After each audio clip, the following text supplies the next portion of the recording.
Good afternoon to all of you.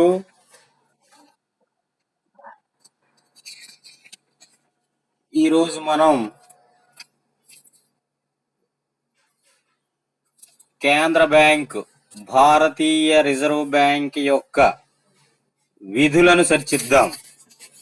Last క్లాస్లో reserve bank యొక్క నిర్మాణము, దాని యొక్క పుట్టు పూర్వోత్తరాల విషయాన్ని నేర్చుకోవడం జరిగింది.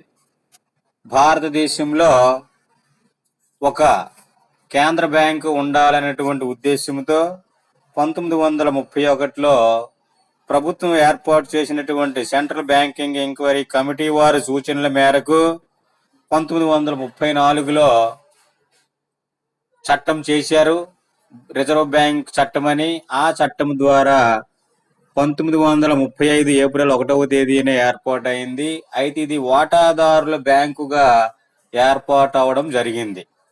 వాటాదారులు కొంతమంది కలిసి తమ వాటాలను పెట్టి సెంట్రల్ బ్యాంకుగా అవతరించడం జరిగింది. వాటాదారుల బ్యాంకుగా 500 కోట్ల రూపాయల మూలధనంతో మొట్టమొదట స్థాపించినటువంటి బ్యాంకు భారతీయ రిజర్వ్ బ్యాంక్. మన దేశానికి స్వాతంత్రం వచ్చిన తరువాత ప్రభుత్వ ఆధ్వర్యంలోనే ఒక కేంద్ర బ్యాంకు ఉండాలి, అలాగే ప్రణాళికాబద్ధమైనటువంటి ఆర్థిక అభివృద్ధి సాధించాలి. ఈ ప్రణాళికాబద్ధమైనటువంటి ఆర్థిక అభివృద్ధి సాధించాలంటే ప్రభుత్వ రంగంలోనే ఒక కేంద్ర బ్యాంకు ఉండాలనేటువంటి ఉద్దేశంతో భారత ప్రభుత్వం 1949లో ఈ ఫెడరల్ బ్యాంక్ ఆఫ్ ఇండియాని, అదే భారత రిజర్వ్ బ్యాంక్ని జాతీయం చేసి భారతీయ రిజర్వ్ బ్యాంకుగా పేరు పెట్టడం జరిగింది. ఆ విధముగా మన దేశంలో 1949 జనవరి 1వ తేదీ నుండి భారతీయ రిజర్వ్ బ్యాంకుగా అవతరించి దాని యొక్క కార్యకలాపాలు నిర్వహిస్తూ ఉన్నది. మరి ఇటువంటి బ్యాంకుకి ఒక చైర్మన్ ఉంటారు, గవర్నర్ గా వ్యవహరిస్తారు. అతనే చైర్మన్ మరియు కార్యనిర్వహణ అధికారిగా వ్యవహరిస్తాడు. మరి ద్రవ్య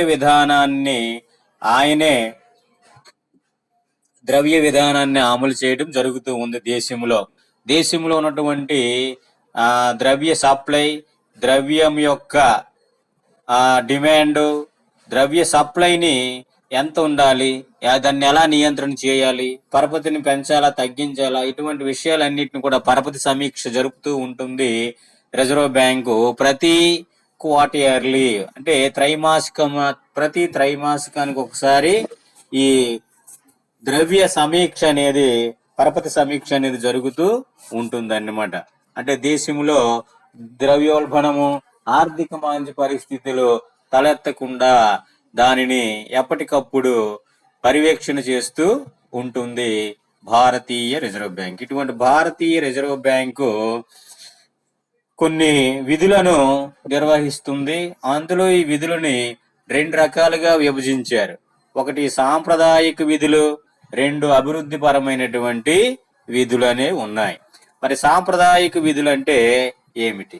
కరెన్సీ నోట్లను జారీ చేయడం ఒకటోది. రెండవది ప్రభుత్వానికి బ్యాంకురుగా, ప్రతినిధిగా, సలహాదారుగా వ్యవహరించడం. అలాగే మూడవది బ్యాంకులకు బ్యాంకర్గా, అంతిమ రుణదాతగా ఉంటుంది.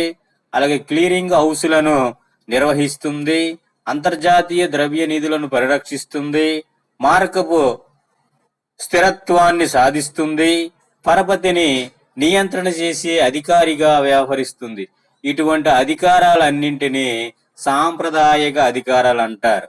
ఇక అభివృద్ధి పరమైనటువంటి అధికారాలంటే బ్యాంకింగ్ వ్యవస్థనే అభివృద్ధి పరచడం దేశంలో అన్ని ప్రాంతాలకి.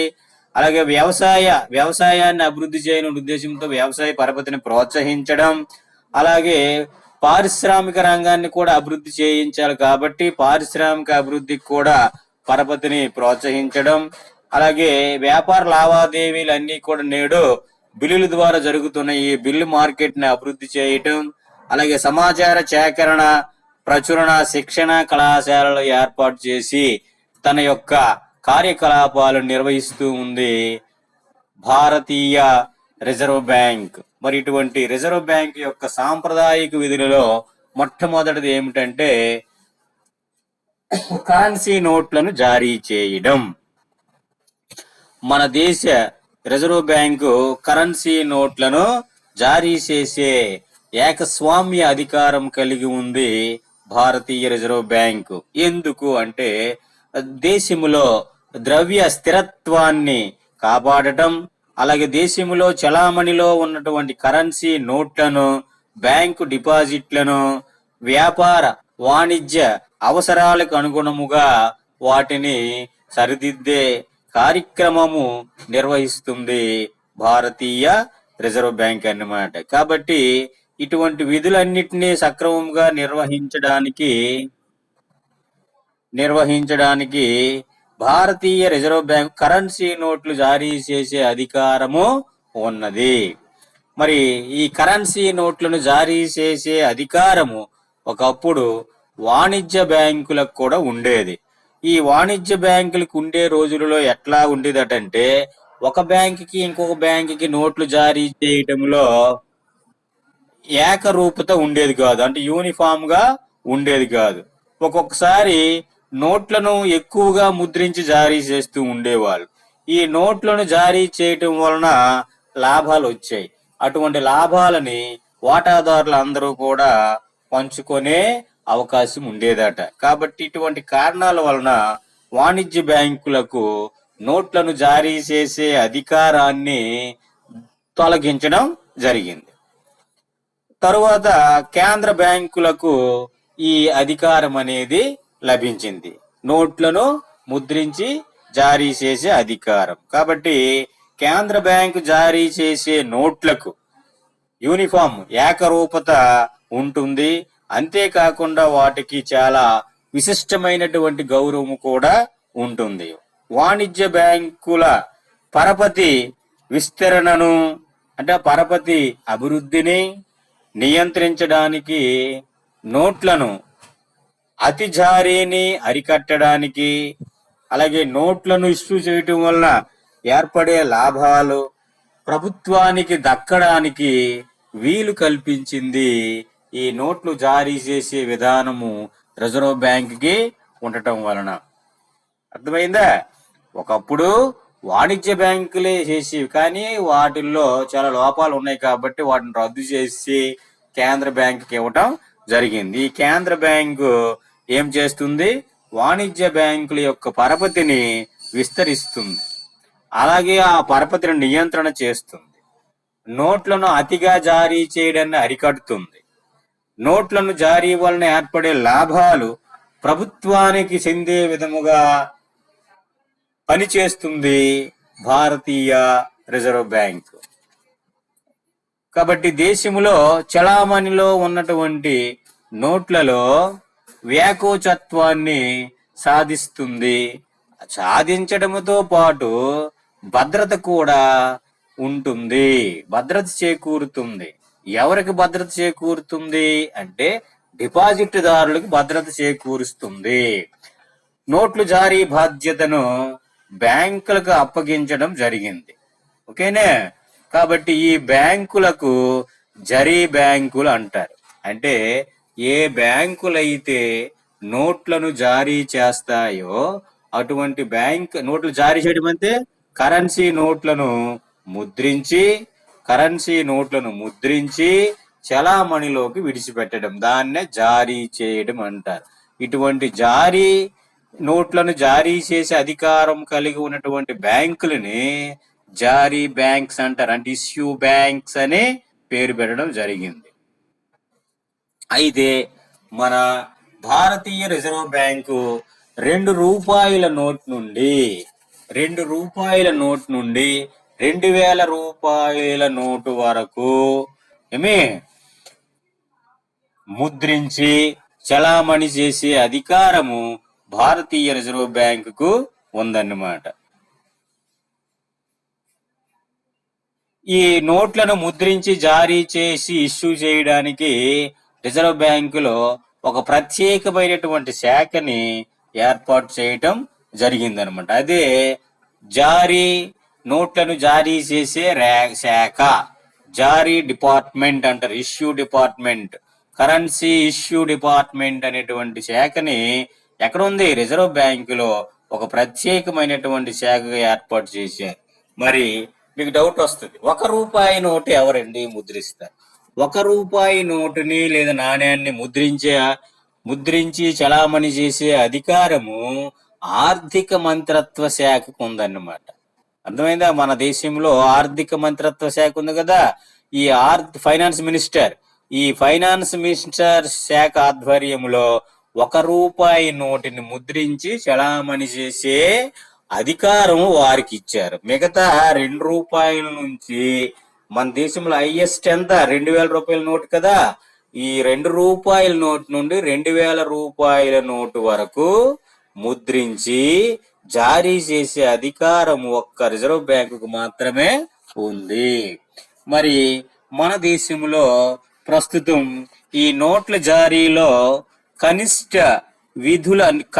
నిధుల పద్ధతి అనేది అవలంబిస్తూ ఉంది రిజర్వ్ బ్యాంక్ అన్నమాట. మినిమం రిజర్వ్ సిస్టమ్ అంటారు, కనిష్ట నిధుల పద్ధతి. మరి ఏమిటండి ఇది?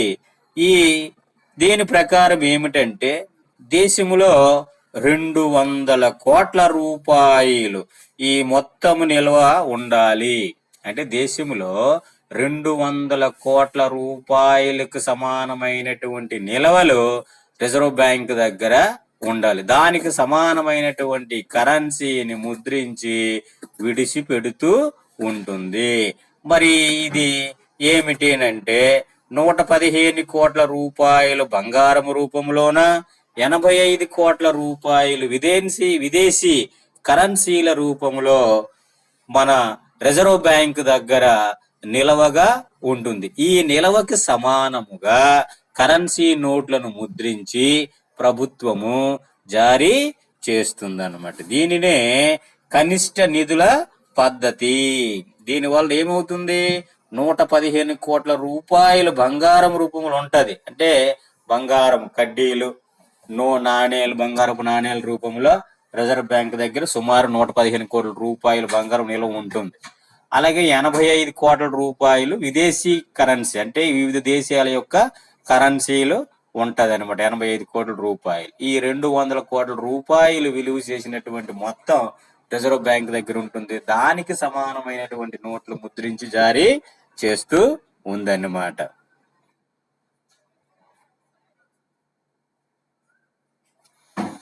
ఇది కరెన్సీ నోట్లను జారీ చేసే అధికారానికి సంబంధించినటువంటి విషయం.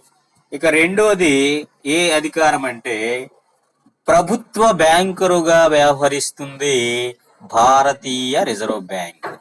ఏ ప్రభుత్వానికి బ్యాంకులుగా వ్యవహరిస్తుంది? మన దేశంలో రిజర్వ్ బ్యాంకు కేంద్ర ప్రభుత్వానికి బ్యాంకరుగా, ప్రతినిధిగా, సలహాదారుగా పనిచేస్తుంది. అదన్నమాట. వాణిజ్య బ్యాంకులు తమ ఖాతాదారులకు ఏ విధముగా బ్యాంకు సంబంధించినటువంటి వ్యవహారాలు సౌకర్యాలు కల్పిస్తాయో, అదే విధముగా కేంద్ర ప్రభుత్వానికి సంబంధించినటువంటి బ్యాంకు కార్యకలాపాలన్నింటినీ సౌకర్యాలను కల్పిస్తుంది భారతీయ రిజర్వ్ బ్యాంక్ అన్నమాట. కాబట్టి రిజర్వ్ బ్యాంక్ ప్రభుత్వానికి బ్యాంకింగ్ సౌకర్యాలను కల్పించడమే కాకుండా నగదు నిల్వలను డిపాజిట్ గా ఉంచుతుంది, ప్రభుత్వం తరపున చెల్లిస్తుంది. అలాగే ప్రభుత్వానికి ప్రతినిధిగా కూడా వ్యవహరిస్తుంది. అలాగే ప్రభుత్వం తరపున రుణాలు సేకరిస్తుంది. అలాగే ప్రభుత్వం తరపున వడ్డీలు తిరిగి చెల్లిస్తుంది అన్నమాట. ఈ రుణాలకు సంబంధించినటువంటి వ్యవహారాలన్నింటినీ, అలాగే ప్రభుత్వ రుణాలపై ఏటేటా వడ్డీలు కూడా చెల్లిస్తుంది. వీటిని తేవడం, తిరిగి ఇచ్చివేయడం లాంటి పనులన్నీ చేస్తుంది రిజర్వ్ బ్యాంక్. అందుకే దీనిని ప్రభుత్వ బ్యాంకరు అని అంటారన్నమాట. ఒక్కొక్కప్పుడు ప్రభుత్వానికి రావాల్సినటువంటి ద్రవ్యము, అంటే డబ్బు, నగదు ఉన్నదనుకోండి, ప్రభుత్వానికి రావాల్సినటువంటి డబ్బులు వసూలు కాకపోయినా పెట్టవలసిన ఖర్చులు మాత్రము పెడుతూ ఉంటుంది. ఇటువంటి తాత్కాలికమైనటువంటి కొరత ఏర్పడినట్లయితే రిజర్వ్ బ్యాంకు ప్రభుత్వానికి వేస్ అండ్ మీన్స్ అడ్వాన్సులు కూడా ఇస్తుంది. అంటే దీని అర్థం ఏంటి? ప్రభుత్వానికి రావాల్సినటువంటి డబ్బులు సకాలంలో రాలేదు అనుకోండి. రానప్పుడు మరి ఖర్చు పెడతారు కదా గవర్నమెంట్. ఈ గవర్నమెంట్ ఖర్చుకి ఆదాయం లేనప్పుడు ఏం చేస్తుందంటే టెంపరీ ప్రభుత్వానికి reserve bank ways and means, అర్థమైందే, ఆర్జనోపాయ బిల్లులు అంటారు వీటిని, అడ్వాన్స్లు అంటారు. ఈ వేస్ అండ్ మీన్స్ అడ్వాన్సులు ఇస్తే తర్వాత వచ్చినటువంటి డబ్బుతో వాటిని పూడ్చి పెడుతుందన్నమాట. ఈ విధముగా ప్రభుత్వానికి తాత్కాలికమైనటువంటి కొరత ఏర్పడితే ఆర్జనోపాయ అడ్వాన్సులను కూడా ఇస్తుంది. అలాగే ప్రభుత్వం జారీ చేసినటువంటి ట్రెజరీ బిల్లులు ఉంటాయి. ఈ ట్రెజరీ బిల్లులను రిజర్వ్ బ్యాంక్ ద్వారా జారీ చేస్తుంది ప్రభుత్వం. ప్రభుత్వం జారీ చేసిన ట్రెజరీ బిల్లులు అంటే అది కూడా ద్రవ్యంతో సమానమే. దీని యొక్క కాల పరిమితి 90 రోజులు ఉంటది. ఈ 90 రోజుల్లోపు ఆ బిల్లు ద్రవ్యముగా మారవలసినటువంటి అవసరము ఉంటుందన్నమాట. ఆ 90 రోజుల్లోపు అది మారకపోతే అది క్యాన్సిల్ అయిపోతూ ఉంటుందన్నమాట. కాబట్టి ఇతర దేశాలకు ప్రభుత్వం ఏమైనా చెల్లింపులు చేయవలసి వచ్చినా, లేదా ఇతర దేశాల నుండి ప్రభుత్వానికి రావాల్సినటువంటి రాబడులు ఏమైనా ఉన్నా వీటిని ప్రభుత్వము తరపున కేంద్ర బ్యాంకు కార్యకలాపాలన్నీ చేస్తుంది. అదే విధముగా ఇతర దేశాలకు ప్రభుత్వము బాకీ పెట్టినప్పుడు లేదా దిగుమతి చేసుకున్నప్పుడు ఆ వస్తువులకు సంబంధించినటువంటి కరెన్సీని తిరిగి చెల్లించాలంటే ఏం చేస్తుంది? విదేశీ మారక ద్రవ్యాన్ని ప్రభుత్వానికి సరఫరా చేస్తుంది. ఎందుకు సరఫరా చేస్తుందంటే ముఖ్యంగా మనం ఏ దేశం నుండి వస్తువులు కొన్నామో మనం డబ్బులు చెల్లించాలంటే ఆ దేశ కరెన్సీలోని చెల్లించవలసి ఉంటుంది. కాబట్టి ఇప్పుడు రిజర్వ్ బ్యాంకు విదేశీ మారక ద్రవ్యాన్ని కలిగి ఉంటది కదా. ఈ విదేశీ మారక ద్రవ్యము మన ప్రభుత్వానికి సరఫరా చేస్తుందన్నమాట. అలాగే ప్రభుత్వం తరపున విదేశీ కరెన్సీలు కొంటుంది. విదేశీ కరెన్సీ డాలర్లు, యూరోలు, యెన్స్, యువాన్స్, రూబుల్స్, అలాగే పౌండ్స్ ఇవన్నీ కూడా కొంటుంది. అలాగే వీటిని అమ్ముతూ ఉంటుంది. ఈ రకముగా ప్రభుత్వానికి బ్యాంకులుగా వ్యవహరిస్తుంది. అంతేకాదు ప్రభుత్వం యొక్క బంగారపు నిల్వలు ఉంటే ఆ నిల్వలకు పరిరక్షకుడుగా, రక్షణకర్తగా వ్యవహరిస్తుంది భారతీయ రిజర్వ్ బ్యాంక్. మన దేశంలో ఉన్నటువంటి ఆర్థిక పరిస్థితులను పరిశీలించినట్లయితే తన కార్యకలాపాలను సాధించాలనేటువంటి అంటే భారత ప్రభుత్వము దేశంలో ఉన్నటువంటి ఆర్థిక పరిస్థితుల దృష్ట్యా ఎప్పుడెప్పుడు తన కార్యకలాపాలను సక్రమైన మార్గంలో సాధించాలనే విషయాలలో రిజర్వ్ బ్యాంకు ప్రభుత్వానికి సలహాలు ఇస్తూ ఉంటుంది. ద్రవ్య సంబంధమైనటువంటి సలహాలే కాకుండా ప్రణాళికాబద్ధమైనటువంటి విషయాలలోను, అలాగే వనరులను కేటాయింపులోన వనరులను సేకరించడంలో కూడా సలహాలు ఇస్తుంది ప్రభుత్వానికి భారతీయ రిజర్వ్ బ్యాంకు. తరువాత ఇంకేమిటంటే ద్రవ్యోల్బణము, ప్రతిద్రవ్యోల్బణం ఏర్పడుతుంది. ద్రవ్యోల్బణం అంటే ఏమిటి? ధరలు, వస్తు సేవల ధరలు పెరుగుతూ ఉంటే దానిని ద్రవ్యోల్బణం అన్నాం కదా. ఈ ద్రవ్యోల్బణము వచ్చినప్పుడు అలాగే ప్రతిద్రవ్యోల్బణం అంటే ధరలు బాగా తగ్గిపోవటం, దాన్ని ఆర్థిక మాంద్యం అంటారు. అర్థమైందా? డిఫ్లేషన్. ఈ ప్రతిద్రవ్యోల్బణ కాలంలో ధరలు తగ్గిపోతాయి. ధరలు తగ్గిపోతే మరి కొనుగోలు శక్తి ఉండదు. ఎందుకు కొనుగోలు శక్తి? ఉత్పత్తి ఉండదు. ఉత్పత్తి లేకపోతే ఆదాయం ఉండదు. ఆదాయం లేకపోతే ప్రజల కొనుగోలు శక్తి ఉండదు. ఈ కొనుగోలు శక్తి దగ్గర ధరలు తక్కువ ఉన్నప్పటికీ ఎవరు కొనలేనటువంటి పరిస్థితి ఉంటుంది. ఇటువంటి స్థితిని ఏమిటంటారంటే ప్రతిద్రవ్యోల్బణం అంటారు. దీన్ని అధిగమించడానికి ప్రభుత్వానికి సలహాలు ఇస్తుంది ఏది? భారతీయ రిజర్వ్ బ్యాంక్. అలాగే కరెన్సీ మూల్యహీనీకరణ చేయాలా వద్దా? ఇదేంటంటే ఒక్కొక్కసారి మన దేశంలో ఉన్నటువంటి విదేశీ వ్యాపార సమతౌల్య ఖాతాలు అంటారు, చెల్లింపుల శేషము అంటారు. ఈ చెల్లింపుల శేషములో లోటు బాగా ఏర్పడితే ఆ లోటును భర్తీ చేయడానికి కొన్ని సందర్భాలలో కరెన్సీ మూల్యహీనీకరణ, ఈ మూల్యహీనీకరణ అంటే కరెన్సీ డివాల్యూషన్ అంటారు. అంటే అర్థం ఏమిటి? మన రూపాయి విలువను తగ్గించాల.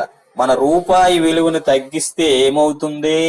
మన రూపాయి విలువ తగ్గటం వలన ప్రపంచ దేశాలకి మన రూపాయి సవకవుతుంది, మన వస్తువు తక్కువ ధరకి వాళ్ళకు లభిస్తుంది.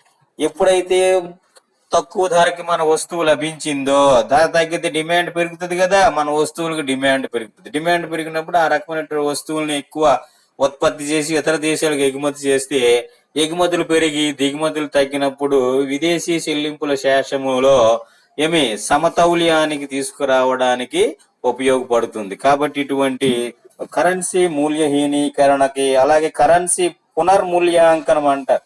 ఈ కరెన్సీ పునర్మూల్యాంకనం అంటే ఫర్ ఎగ్జాంపుల్ మన దేశ రూపాయి విదేశీ రూపాయలలో ఎంత చెప్తాం. ఫర్ ఎగ్జాంపుల్ కి ఇప్పుడు చూడండి, ఒక యుఎస్ డాలర్, ఒక అమెరికన్ డాలర్ కి మనము ఎన్ని రూపాయలు చెల్లిస్తాం? 73, 77 రూపాయలు నేడు చెల్లిస్తున్నాం కదా. అంటే 73, 74 రూపాయలు చెల్లిస్తున్నాం. అంటే ఈ పునర్మూల్యాంకనము అంటే ఒక డాలర్కి 72 రూపాయలు లేదా 70 రూపాయలు నిర్ణయించడం జరిగింది. అలా తగ్గించి చెప్పడాన్నే కరెన్సీ పునర్మూల్యాంకనం అంటారు. తర్వాత లోటు ద్రవ్య విధానం, డెఫిసిట్ ఫైనాన్సింగ్. లోటు బడ్జెట్ లేదా లోటు ద్రవ్య విధానం అంటే ఆదాయ వ్యయాల మధ్య ఉన్నటువంటి తేడానే లోటు ద్రవ్య విధానం. ఇటువంటి లోటు ద్రవ్య విధానాన్ని అవలంబించాలి. దీనికి సంబంధించినటువంటి సలహాలు సూచనలు ఇస్తుంది కేంద్ర బ్యాంకు ప్రభుత్వానికి. అలాగే చెల్లింపుల శేషం, బ్యాలెన్స్ ఆఫ్ పేమెంట్ సంబంధించి ఇలా ద్రవ్యోల్బణము, ప్రద్రవ్యోల్బణము, కరెన్సీ మూల్యహీనీకరణ, కరెన్సీ పునర్మూల్యాంకనము, లోటు ద్రవ్య విధానము, చెల్లింపుల శేషం మొదలైనటువంటి అనేక విషయాలకు సంబంధించినటువంటి సలహాలు సూచనలను ప్రభుత్వానికి అందిస్తుంది భారతీయ రిజర్వ్ బ్యాంక్. అందుకే ప్రభుత్వానికి రిజర్వ్ బ్యాంక్ కి పరస్పరమైనటువంటి సంబంధము, సహకారం ఉందనడంలో సందేహించవలసినటువంటి అవసరము లేదు. కాబట్టి ద్రవ్య విధానం రూపొందించడంలో ప్రభుత్వానికి సలహాలు ఇవ్వడమే కాకుండా ద్రవ్య విధానాన్ని అమలుపరిచే బాధ్యత కూడా రిజర్వ్ బ్యాంకే తీసుకుంటుంది. ఆ విధముగా ప్రభుత్వ బ్యాంకరుగా వ్యవహరిస్తుంది భారతీయ రిజర్వ్ బ్యాంక్. అది రెండవ విధి. ఇక మూడవ విధి ఏమిటంటే బ్యాంకులకు బ్యాంకరుగా వ్యవహరిస్తుంది. బ్యాంకులకు బ్యాంకర్గా, అంతిమ రుణదాతగా వ్యవహరిస్తుంది భారతీయ రిజర్వ్ బ్యాంక్. బ్యాంకులకు బ్యాంకరుగా అంటే దేశంలో ఉన్నటువంటి వాణిజ్య బ్యాంకులు ఉన్నాయి కదా, ఈ వాణిజ్య బ్యాంకులన్నింటికీ నాయకుడుగా వ్యవహరిస్తుంది భారతీయ రిజర్వ్ బ్యాంక్. నాయకుడిగా ఉండడమే కాదు, వాటి యొక్క పనులను, కార్యకలాపాలను సరిదిద్ది క్రమ పద్ధతిలో నియంత్రణ చేస్తూ ఉంటుంది వాణిజ్య బ్యాంకులకు సంబంధించినటువంటి విషయాలని. కాబట్టి వాణిజ్య బ్యాంకులు డిపాజిట్లు సేకరిస్తాయి. ఆ సేకరించినటువంటి డిపాజిట్లలో కొంత శాతాన్ని రిజర్వ్ బ్యాంకు దగ్గర నగదు నిల్వలుగా ఉంచవలసిన అవసరం ఉంటుంది. దీనినే ఏమంటారంటే సిఆర్ఆర్ అంటారు, నగదు నిల్వల నిష్పత్తి. మీరు పేపర్లో చదివితే మీకు అర్థం అవుతుంది. న్యూస్ పేపర్ చదివితే ఏమవుతుంది, మన భారతీయ రిజర్వ్ బ్యాంక్ గవర్నర్ గారు సిఆర్ఆర్ రేట్ పెంచారు, సిఆర్ఆర్ రేట్ తగ్గించారు అంటారు కదా. ఇదన్నమాట నగదు నిల్వల నిష్పత్తి, క్యాష్ రిజర్వ్ రేషియో అంటారు. అంటే అర్థం ఏంటి, వాణిజ్య బ్యాంకులు సేకరించినటువంటి డిపాజిట్ల మొత్తాలలో కొంత శాతము ఎవరి దగ్గర దాయాల, కేంద్ర బ్యాంక్ అయినటువంటి రిజర్వ్ బ్యాంక్ దగ్గర దాయవలసి ఉంటుంది. ఉదాహరణకి మన దేశంలో ప్రస్తుతము 4% సిఆర్ఆర్ రేటు ఉందని అనుకుంటే ఇందులో 1 రూపాయికి 4 రూపాయలు చొప్పున ఎక్కడ దాయాలి? రిజర్వ్ బ్యాంక్ దగ్గర వాణిజ్య బ్యాంకులు దాయాలి. సపోజ్ వాణిజ్య బ్యాంకులు 100 రూపాయలు డిపాజిట్ల రూపంలో సేకరించాయ్యా. 4% అంటే ఎంత? 4 రూపాయలు కదా. అంతే. ఈ 4 రూపాయలు ఎక్కడ దాయాలి? వాణిజ్య బ్యాంకులు రిజర్వ్ బ్యాంక్ దగ్గర దాయవలసిన పరిస్థితి ఉందన్నమాట. దీనిని నగదు నిల్వల నిష్పత్తి అంటారు. కేంద్ర బ్యాంకు వద్ద ఉండే ఈ నగదు నిల్వలు ఏం చేస్తాయి తెలుసా? బ్యాంకింగ్ వ్యవస్థను పటిష్టవంతం చేసి ప్రజలకి బ్యాంకుల పైన, అంటే వాణిజ్య బ్యాంకుల పైన, బ్యాంకింగ్ వ్యవస్థ పైన నమ్మకం కలిగేటట్లు చేస్తుంది భారతీయ రిజర్వ్ బ్యాంక్. అదే విధముగా అవసరమైనప్పుడు చలామణిలో ఉన్న ద్రవ్యాన్ని పెంచడానికి, తగ్గించడానికి కూడా చర్యలు చేపడుతుంది ఈ మన కేంద్ర బ్యాంక్ అయినటువంటి రిజర్వ్ బ్యాంక్. వాణిజ్య బ్యాంకుల నగదు నిల్వలు కేంద్రీకృతం అవడం వలన ఈ నిల్వలను ఎటువంటి కష్ట పరిస్థితిలోనైనా ఎదుర్కోవడానికి సులభముగా ఉపయోగించుకోవచ్చును. చూడండి, ఫర్ ఎగ్జాంపుల్, ఎప్పుడైతే రిజర్వ్ బ్యాంకు దగ్గర నగదు నిల్వలు ఉన్నాయో బ్యాంకు దివాలా తీసింది. దివాలా తీసిన సందర్భంలో రిజర్వ్ బ్యాంక్ దగ్గర ఉన్నటువంటి నగదు నిల్వలు ఉన్నాయి కదా, ఆ నగదు నిల్వలని ఈ దివాలా తీసిన బ్యాంక్ ఇచ్చి ఆ బ్యాంక్ కార్యకలాపాలు మరలా పుంజుకునే విధముగా చేయడానికి ఉపయోగపడతాయి. అప్పుడు ప్రజలకు కూడా ఈ బ్యాంకుల మీద నమ్మకం కలుగుతారు. డిపాజిట్ దారులు, అయ్యో మేము డిపాజిట్ చేసాము, మా డబ్బుకి రక్షణ ఉంది, సేఫ్టీ ఉంది, కాబట్టి ఈ బ్యాంకులు మేము దాస్తే మాకు నష్టం ఉండదు అనేటువంటి భరోసా ఉంటుందన్నమాట. ఈ నగదు నిల్వల శాతము ఎంత ఉండాలి అనే విషయము దేశం యొక్క ఆర్థిక పరిస్థితులు, దేశంలో ఉన్నటువంటి ఆర్థిక తీరుతెన్నులను బట్టి ఈ రిజర్వ్ బ్యాంకు నిర్ణయిస్తూ ఉంటుంది. ఫర్ ఎగ్జాంపుల్, ద్రవ్యోల్బణం ఏర్పడింది. ద్రవ్యోల్బణం ఏర్పడినప్పుడు ద్రవ్య సప్లై ఎక్కువ ఉంటేనే ద్రవ్యోల్బణం ఏర్పడుతుంది, ధరలు పెరుగుతాయి. ధరలు ఎప్పుడు పెరుగుతాయి? డిమాండ్ పెరగడం వల్ల ధరలు పెరుగుతాయి. అంటే ప్రతి ఒక్కరి దగ్గర డబ్బులు ఎక్కువ ఉన్నాయి కాబట్టి ప్రభుత్వం ఏం చేస్తుంది? వడ్డీ రేటుని పెంచేది. వడ్డీ రేటుని పెంచినప్పుడు ఏం చేస్తుంది? లేదంటే ఇక్కడ ఈ నగదు నిల్వల శాతమేమో పెంచుతుంది. 1%, 2% పెంచితే అప్పుడు వాణిజ్య బ్యాంకుల దగ్గర ఉన్నటువంటి డిపాజిట్లు ఉన్నాయి కదా, ఆ డిపాజిట్లో మన కొంత భాగం రిజర్వ్ బ్యాంక్ దగ్గర దాయాలి. ఎప్పుడైతే రిజర్వ్ బ్యాంక్ దగ్గర పెట్టారో వీళ్ళు అప్పు ఇచ్చే పరిమాణం తగ్గిపోద్ది, రుణం ఇచ్చే పరపతి పరిమాణం తగ్గిపోద్ది వాణిజ్య బ్యాంకులకి. ఆ విధముగా ద్రవ్య సప్లై దేశంలో తగ్గడానికి దారి తీస్తుంది అన్నమాట. ఓకేనే. అది తరువాత ఆర్థిక మాంద్య పరిస్థితులలో తక్కువగాను, ద్రవ్యోల్బణ పరిస్థితుల్లో ఎక్కువగాను ఈ నగదు నిల్వల నిష్పత్తిని నిర్ణయించడం జరుగుతుంది. అంతేకాకుండా వాణిజ్య బ్యాంకుల నిధులను ఒక ప్రాంతం నుండి మరొక ప్రాంతానికి, ఒక చోటు నుండి మరొక చోటికి మార్పిడి చేసే సౌకర్యాన్ని కల్పిస్తుంది రిజర్వ్ బ్యాంకు. వాణిజ్య బ్యాంకులు తమ లావాదేవీలను ఎప్పటికప్పుడు రిజర్వ్ బ్యాంక్కి చెప్పవలసిన పరిస్థితి ఉంటుంది. అంతేకాకుండా అత్యవసర పరిస్థితులలో వాణిజ్య బ్యాంకులకు రుణ సౌకర్యం కల్పిస్తుంది రిజర్వ్ బ్యాంక్. అందుకే దీనిని అంతిమ రుణదాత అని అన్నారు. అది కారణం. అంతిమ రుణదాత అని ఎందుకు అన్నారంటే వాణిజ్య బ్యాంకులకు అత్యవసర పరిస్థితులలో రుణం కూడా, అప్పు రూపంలో కూడా నగదుని ఇస్తుంది వాణిజ్య బ్యాంకులకు. అందుకే దీనిని అంతిమ రుణదాత అంటారు.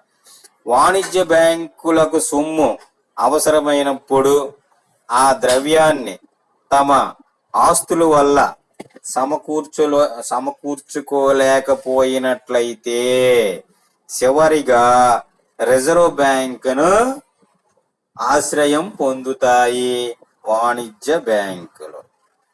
అంతటితో ఎప్పుడు అంటే తమ వద్ద ఉన్నటువంటి ప్రభుత్వ బాండ్లు, సెక్యూరిటీలు, ట్రెజరీ బిల్లులను రిజర్వ్ బ్యాంకుకి హామీ ఇచ్చి అప్పుడు రిజర్వ్ బ్యాంకు నుండి రుణ సౌకర్యాన్ని పొందుతాయి అన్నమాట. చివరికి అవసరమైనప్పుడు తమ వద్ద ఉన్న వ్యాపార హుండీలను రిజర్వ్ బ్యాంకు వద్ద రీడిస్కౌంట్ చేసుకుంటాయి వాణిజ్య బ్యాంకులు. అలాగే కేంద్ర బ్యాంకుకు ఉన్నటువంటి ఈ రీడిస్కౌంట్ లక్షణమే దానిని అంతిమ రుణదాతగా చేస్తూ ఉన్నాయి. అలాగే వాణిజ్య బ్యాంకులకు, డిస్కౌంట్ సంస్థలకు, ఇతర పరపతి సంస్థలకు ప్రత్యక్షముగా పరోక్షముగా రుణ సౌకర్యం కల్పిస్తుంది కేంద్ర బ్యాంక్ అన్నమాట. లేకపోతే రుణ సౌకర్యాలు కల్పించే బాధ్యతను కేంద్ర బ్యాంకే భుజాలపై వేసుకుంటుంది అన్నమాట. అంతే. దీని అర్థం ఏమిటి? రిజర్వ్ బ్యాంకు వాణిజ్య బ్యాంకుల యొక్క ఆస్తి అప్పుల పట్టికలను ఎప్పటికప్పుడు తనిఖీ చేసి ఆ వాణిజ్య బ్యాంకుల యొక్క ద్రవ్య పరిస్థితి ఏ విధముగా ఉందో తెలుసుకుంటూ ఉంటుంది కేంద్ర బ్యాంకు. తాను ప్రకటించినటువంటి, అంటే రిజర్వ్ బ్యాంక్ ప్రకటించినటువంటి విధానాలకు వ్యతిరేకముగా ఏ బ్యాంక్ అయినా నడుచుకున్నట్లయితే ఆ బ్యాంకులపై చర్యలు తీసుకుంటుంది భారతీయ రిజర్వ్ బ్యాంక్. ఈ విధముగా కేంద్ర బ్యాంకు బ్యాంకులకు బ్యాంకులుగా అంతిమ రుణదాతగా వ్యవహరిస్తుంది భారతీయ రిజర్వ్ బ్యాంక్.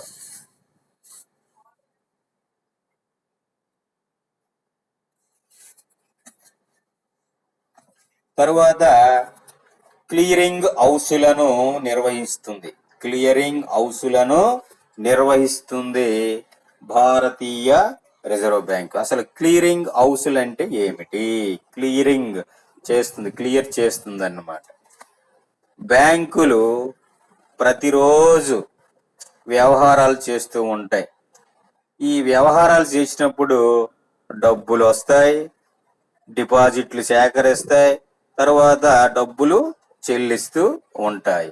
అంటే వసూలు నిమిత్తము ఖాతాదారులు పంపిన అనేక చెక్కులు ఉంటాయి. అలాగే ప్రభుత్వం, ఈ బ్యాంకులు కూడా ఇతరులకి చెక్కు రూపంలో డబ్బులు పంపిస్తుంది. అలాగే బ్యాంకులకి చెక్కుల రూపంలో డిపాజిట్లు వస్తాయి. ఫర్ ఎగ్జాంపుల్, ఒక వ్యక్తి ₹1,00,000 అప్పు తీసుకుంటే ఆ అప్పు ఇన్స్టాల్మెంట్ వాయిదాల పద్ధతిలో చెల్లిస్తూ ఉంటారు. నెలకు ఒక ₹10,000 అనుకో. ఈ ₹10,000 చెక్కు పంపిస్తాడు బ్యాంకుకి. అయ్యా, నా ఖాతాలో ₹10,000 మీరు తీసుకోండి అని. ఈ చెక్కు రూపంలో లావాదేవీలు జరిపినప్పుడు బ్యాంకుల మధ్య, వ్యక్తులు బ్యాంకుల మధ్య అనేకమైనటువంటి సమస్యలు ఏర్పడుతూ ఉంటాయి అన్నమాట. ఇటువంటి వాటిని సులువుగా క్లియర్ చేస్తుంది భారతీయ రిజర్వ్ బ్యాంక్. చెక్కులను ఆయా బ్యాంకులకు పంపి సొమ్ము వసూలు చేసి ఖాతాదారుల ఖాతాలో డిపాజిట్ చేయవలసి ఉంటుంది. అదే విధముగా ప్రతి బ్యాంకు ఇతర బ్యాంకుల నుంచి వసూలు చేయవలసిన చెక్కులు కూడా ప్రతిరోజు సేకరించవలసి ఉంటుంది. వాటన్నింటినీ తమ సిబ్బంది పంపి వసూలు చేయటం చాలా ఖర్చుతో కూడుకున్నటువంటి ఉంటుంది. ఈ పనిని సులభం చేస్తుంది భారతీయ రిజర్వ్ బ్యాంక్. కాబట్టి దేశంలో ఈ వాణిజ్య బ్యాంకుల మధ్య చెక్కుల రూపంలో జరుగుతున్నటువంటి లావాదేవీలన్నింటినీ క్లియర్ చేయడానికి భారతీయ రిజర్వ్ బ్యాంకు క్లియరింగ్ హౌస్లు, కేంద్రాలని ఏర్పాటు చేసింది. మన దేశంలో ఈ క్లియరింగ్ హౌస్లు ఎక్కడెక్కడ ఉన్నాయంటే ప్రస్తుతం ముంబై, కోల్కతా, అలాగే హైదరాబాద్, చెన్నై, కాన్పూర్, నాగపూర్, న్యూఢిల్లీ, పాట్నా, ఈ మొదలైనటువంటి పట్టణాలలో ఈ బ్యాంక్ క్లియరింగ్ హౌస్ల యొక్క కేంద్రాలను ఏర్పాటు చేసింది మన భారతీయ రిజర్వ్ బ్యాంక్. క్లియరింగ్ హౌస్ పద్ధతి వలన ఆ కేంద్రాలలో ఉన్నటువంటి బ్యాంకులు ఇతర బ్యాంకుల నుంచి వసూలు చేయవలసిన తమ చెక్కులను క్లియరింగ్ హౌస్లకు పంపుతాయి. ఇప్పుడు ఫర్ ఎగ్జాంపుల్ హైదరాబాద్, మన విశాఖపట్నంలో ఉన్నటువంటి బ్యాంకులన్నీ హైదరాబాద్ కేంద్రానికి పంపుతాయి అన్నమాట. ఈ మొత్తం మన ఆంధ్రప్రదేశ్ సంబంధించినటువంటివన్నీ కూడా. కాబట్టి ప్రతి బ్యాంకు ఇతర బ్యాంకుల నుంచి తనకు రావలసినటువంటి సొమ్ములను, ఇతర బ్యాంకులన్నింటికి తాను ఇవ్వవలసిన సొమ్ములను ఒక పట్టికను తయారు చేస్తాయి ప్రతి బ్యాంకు. ఈ పట్టిక తయారు చేసి ఈ రిజర్వ్ బ్యాంకుకి పంపిస్తాయి. ఈ రిజర్వ్ బ్యాంకులో ఈ పట్టికలో చూపించినటువంటి నికర విలువలు ఉంటాయి. ఈ నికర విలువలు పరిష్కారం జరిగితే క్లియరింగ్ హౌస్ లో దాఖలైన అన్ని చెక్కుల వసూలు చెల్లింపులు జరిగినట్లు ఉంటుందన్నమాట. కాబట్టి క్లియరింగ్ హౌస్ లో సభ్యులైన బ్యాంకులన్నీ రిజర్వ్ బ్యాంకులో ఖాతాలు ఏర్పాటు చేసుకోవలసి ఉంటుంది. ప్రతి వాణిజ్య బ్యాంకుకి రిజర్వ్ బ్యాంకులో క్లియరింగ్ హౌస్ల ఖాతా ఒకటి ఉండాలి. ఈ క్లియరింగ్ హౌస్ ఖాతా వలన ఏమవుతుందంటే ప్రతి వాణిజ్య bank, for example state bank of India ఉంది, తాను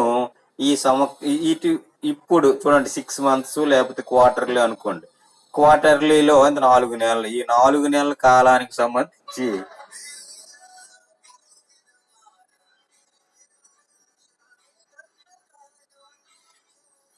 3 4 12 కదా, 3 క్వార్టర్లీ.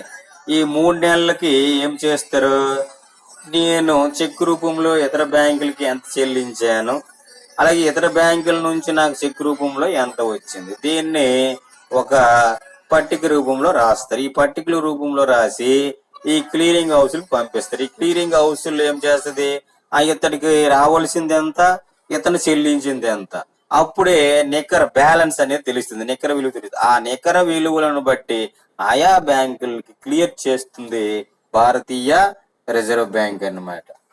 కాబట్టి క్లియరింగ్ హౌస్ల ద్వారా జరిగిన వ్యవహారాలను బట్టి ఏ వాణిజ్య బ్యాంకు ఎక్కువ రుణాలు ఇస్తుంది, ఏ వాణిజ్య బ్యాంకు తక్కువ రుణాలు ఇస్తున్నాయో అనే విషయాన్ని రిజర్వ్ బ్యాంకుకి ఈజీగా తెలిసిపోతుంది. ఈ సమాచారాన్ని బట్టి రిజర్వ్ బ్యాంకు వాణిజ్య బ్యాంకులకు ఇవ్వవలసినటువంటి ఆదేశాలని నిర్ణయించుకుంటుంది. ఏ రకమైనటువంటి ఆదేశాలు ఇవ్వాలి, వీళ్ళు ఎటువంటి కార్యకలాపాలు చేస్తుంది, ఈ వాణిజ్య బ్యాంక్ ఏ రకమైన కార్యకలాపాలు చేస్తుంది, వీళ్ళు ఎంత రుణం ఇచ్చారు, వీళ్ళు ఎంత రుణం ఇచ్చారు, వీళ్ళ వడ్డీ రేట్ ఎలాగుంది, వీళ్ళ వడ్డీ రేట్, ఇవన్నీ కూడా పరిశీలన చేస్తుంది భారతీయ రిజర్వ్ బ్యాంక్. కాబట్టి క్లియరింగ్ హౌస్ పద్ధతి వల్ల వాణిజ్య బ్యాంకులు తమ వద్ద ఎక్కువ స్థాయిలో నగదు నిల్వలు ఉంచుకునే అవసరము ఉండదు క్లియరింగ్ హౌస్ల వలన. అది ఎందుకంటే రిజర్వ్ బ్యాంక్ ఇవన్నీ చూసుకుంటుంది.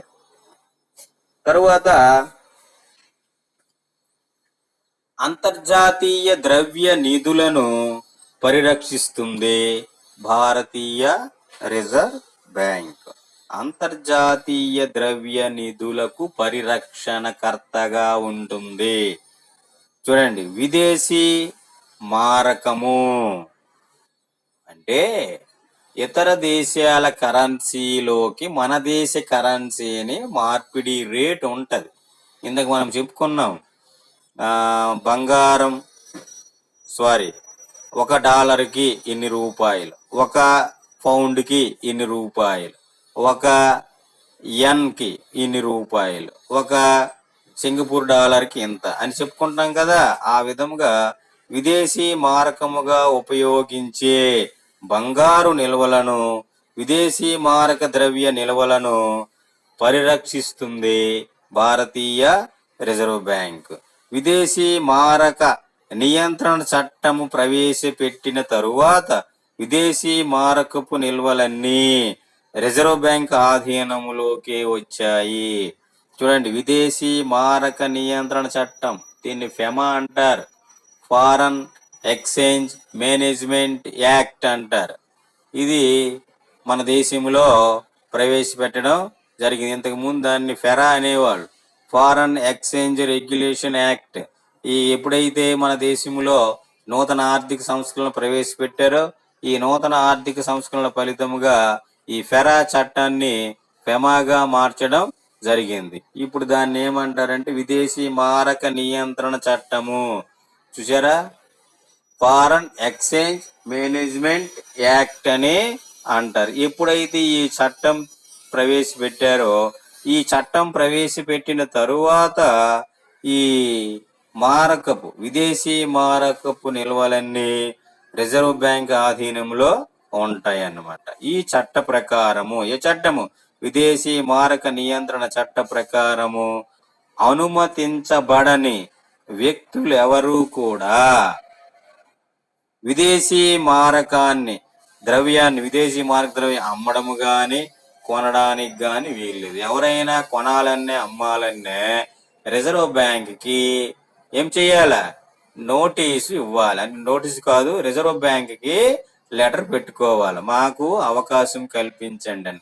ఆ అన్ని పరిశీలన చేసిన మీదట రిజర్వ్ బ్యాంకు వాళ్ళకి అవకాశం ఇస్తే కొనడానికి అమ్మడానికి ఉంటది, లేకపోతే ఉండదు. కాబట్టి ఏ వ్యక్తులు ఎవరు అనుమతించబడని వ్యక్తులు ఎవరు విదేశీ మారకాన్ని అమ్మడం గాని కొనడం గాని జరగడానికి వీలు లేదు. అలాగే విదేశీ ద్రవ్య వ్యవహారాలన్నీ రిజర్వ్ బ్యాంక్ ద్వారా మాత్రమే నడపబడతాయి.